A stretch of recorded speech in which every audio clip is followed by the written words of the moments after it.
Hello, I am Scope, and today I'm upgrading my PC from a Ryzen 3500X to a brand new 5700X. The 3500X is functionally equivalent to a 3600. However, it's got 100 MHz lower boost speed and doesn't feature SMT. So this is a 6-core, 6-thread CPU, opposed to the 3600 6-core 12-thread. The 5700X is 8 cores and 12 threads, so that's 2 more cores and 10 more threads, and I think 500 megahertz higher boost speed. So that's quite a big difference, especially seeing as I'm going from Zen 2 to Zen 3. If you want to skip ahead to a specific benchmark, then look in the description for some time codes, but first I'm going to quickly go through me tearing down my computer. So this is my PC. This is a MSI Magmortar B550 motherboard with 24GB of 3200 DDR4 RAM and a reference 6700 XT GPU. So top tip before you do remove your cooler from your CPU is run your computer first. Make sure it's a little bit warm, because if the paste is cold, you've got a chance that when you take off the cooler that you will rip out the CPU from the socket, and that does risk bending pins. So just fire up your computer first, run it for, I don't know, 5-10 minutes, just make it get a little bit warm, get that paste a little bit sticky, so then you can take it off much easier. And once you've taken it off, you might want to remove the paste. I'm using just a little cloth with some ibupropanol on, and that will just take it right off, basically. It might be the case that your backplate for the CPU isn't attached to the motherboard, so like in my case, it dropped into the back of the case. So I had to fish it out, and then I stuck it back with some tape just to make it a little bit easier. So now it's time to put in the new CPU, and it's just a case of lining up the pins. That there is one corner which is square, so it's nice and easy. It's very hard to do it wrong. If it fits, then it works. If it doesn't fit, don't force it, it's wrong. It's easy as that. And now it's time to apply the paste. A lot of people are very meticulous about this. I honestly don't care, so I just put a big blob in the middle and then put the cooler back on. If you want to use a little scraper and make it all nice and even and things, of course you can, it's up to you. I don't believe it makes any difference. I'm sure people will disagree, but I would say it's probably negligible difference, not worth the effort, in my opinion. And then just screw it all back together and then put all the bits back in. So basically everywhere I look on YouTube, everyone seems to run these benchmarks at 1080p, which for me is completely useless because I don't play any games at 1080p. I play at 3440 by 1440. So that's an ultra wide 21:9 aspect ratio. So first up we have Borderlands 3. I'm running this at ultra settings at that 3440 by 1440 native resolution. Let's see if those 2 extra cores and 10 extra threads can actually do anything. So for all the benchmarks that I will be running, I will be using the in-game benchmarking tools.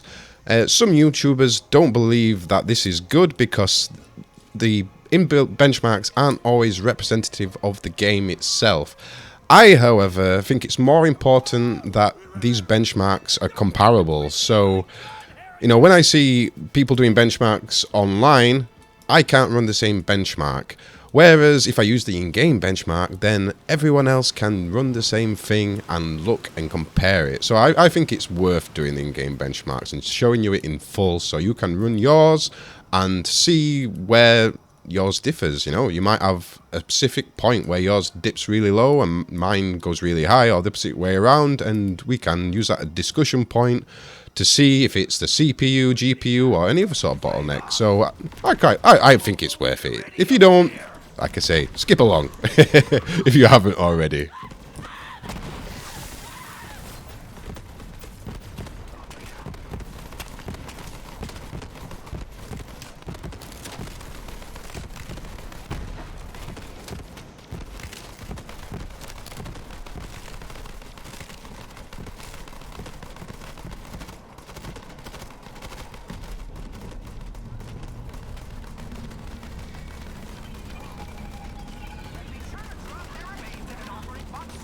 So the old 3500X finished with an average frame rate of 74.5 frames a second, and the brand new 5700X finished with a, well, 74 frames a second. So slightly lower. So next up is World War Z, one of my favourite games. And again, I'm running at ultra settings, native resolution, no FSR or anything like that, and Vulkan, because DirectX runs terrible on this game, absolutely terrible.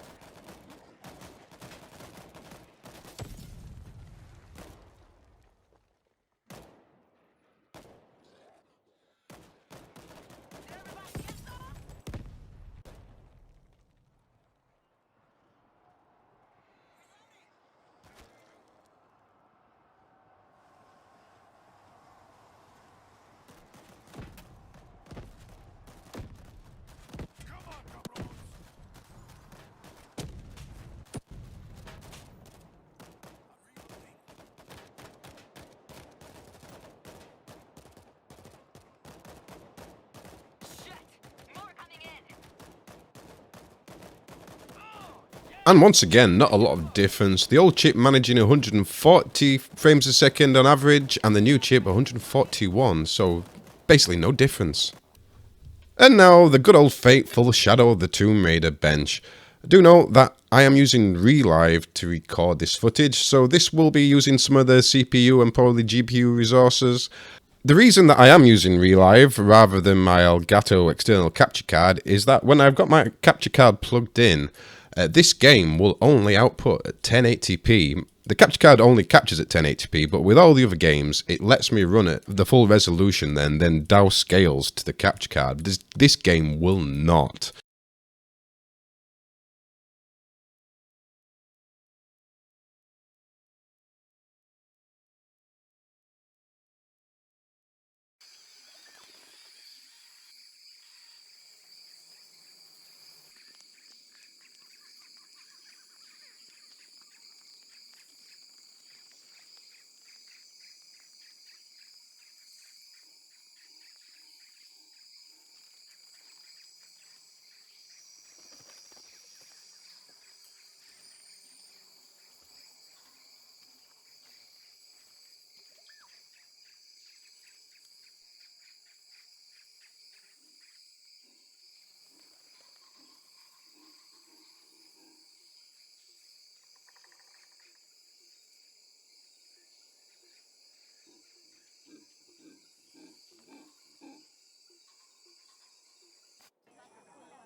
And once again, the results are basically the same, 56, 57 frames a second. This surprised me, to be honest, because the amount of times I've heard that this is a CPU-intensive games and that 6 cores, 12 threads is the minimum that you want in games, etc, etc.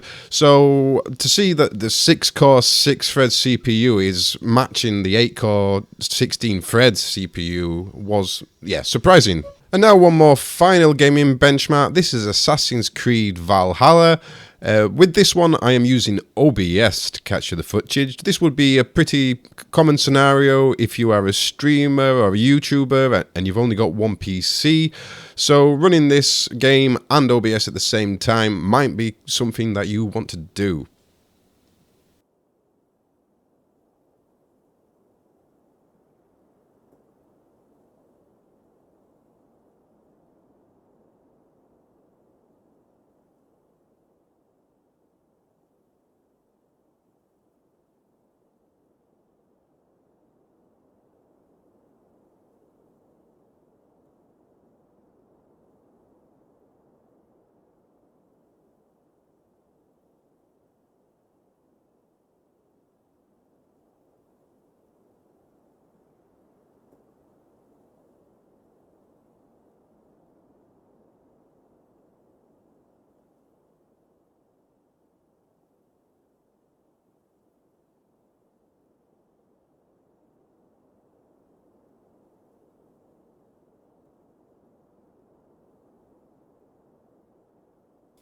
And by now, you probably won't be surprised that there was basically no difference at all.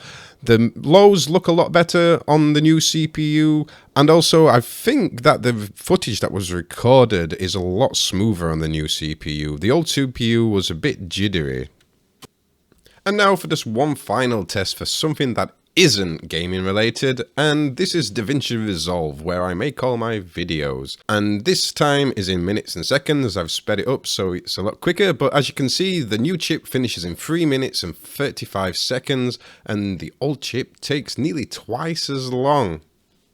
So what conclusion can we draw from this? Basically, if you were thinking about upgrading your Zen 2 part, your 3500X like I've got, or 3600, 3700, whatever, and you were thinking about upgrading to a 5700X, and you're only gaming, just don't bother. It's amazing. This part is 2 years old, and it was cheap. It was half the price of what I paid for this 5700X, and functionally at a decent resolution, with it, when paired with a 6700X, there's no difference whatsoever. You might see a little difference if you're streaming at the same time, but it's probably going to be very, very negligible. So it's not worth spending twice as much on a new CPU, really isn't.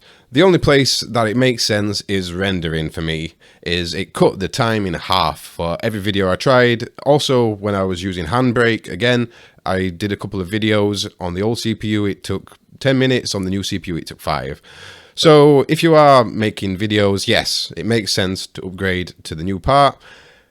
Gaming only, don't bother. Keep your 3600, keep your 3500X. Like I say, you'll see other videos on YouTube, and all of them are running at 1080p, paired with something ridiculous like a 3900 or a 6900X. This is the only place where you're actually going to see gains, but who realistically wants to game at 1080p on such a high graphics card? I personally think the sweet spot for me with gaming is 3440 by 1400. The ultra-wide aspect ratio is a beautiful thing to watch. It is really immersive, and paired with a 6700X, any CPU will do. If you are thinking of upgrading your Zen 2 part at this time, I was very, very tempted. I was so close to changing over to Intel. I would have gone with a 12500 and a new motherboard. That total would have been around 320 euros at the time. The CPU, this cost me 270. So yeah, it might have been worth just to jump over to Intel just for the future proofing. But you know, who knows? So yeah, there we have it. Thanks for watching, and I hope that helped some of you to save some money. Until next time, catch you later.